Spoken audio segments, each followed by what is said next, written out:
may consume. The gentlelady is recognized. Thank you, Mr. Speaker. The United States has over 300 official ports of entry, ranging from land border ports along our southern and northern borders to international airports in major metropolitan cities to seaports ranging from the Great Lakes to coastal cities. While each port facilitates trade and travel that keeps our economy humming, each has their own unique security challenges to prevent illicit activity. That is why it is imperative that we know the vulnerabilities and operational needs at each and every port in order to properly protect our homeland from threats and exploitations. I introduced this bill because our country's ports are long overdue for a comprehensive review. My bill requires the Department of Homeland Security to do a full threat and operational analysis of these vulnerabilities and create a strategy and implementation plan to prevent human trafficking, illicit drugs, illegal contraband, and transnational criminal activity at our air, land, and seaports of entry. The bill also works to improve the flow of commerce that is vital to our economy. We need to not only think about the security of our ports, but also the infrastructure and operational needs as well.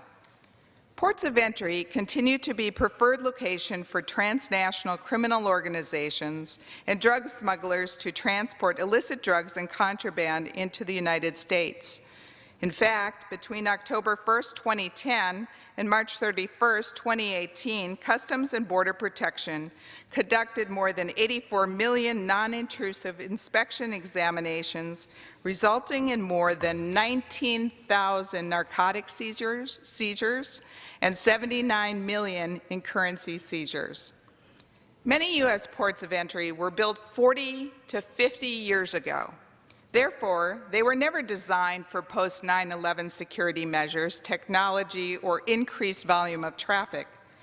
These infrastructure constraints magnify the threats at our ports of entry and manifest themselves as long lines and bottlenecks that strain Customs and Border Protection's ability to properly vet all incoming traffic.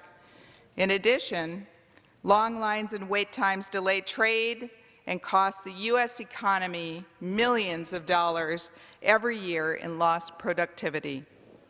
This is why my bill's required analysis will look over current and potential threats, methods and pathways used to exploit security vulnerabilities, and improvements needed to improve illicit drugs and other contraband from crossing our border.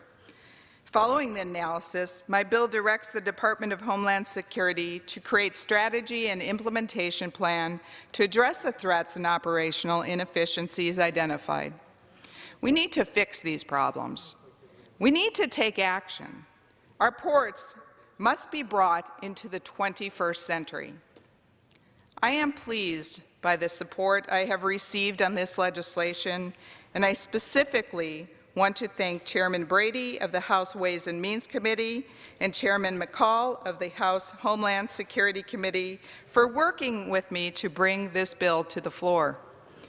I ask unanimous consent to insert in the record a letter exchanged between the Committee on Homeland Security and the Committee on Ways and Means on the bill under consideration. Modernizing our ports of entry without objection. Thank you. Modernizing our ports of entry is just one step in securing our border. I urge all members to join me in supporting H.R. 6400, and I reserve the balance.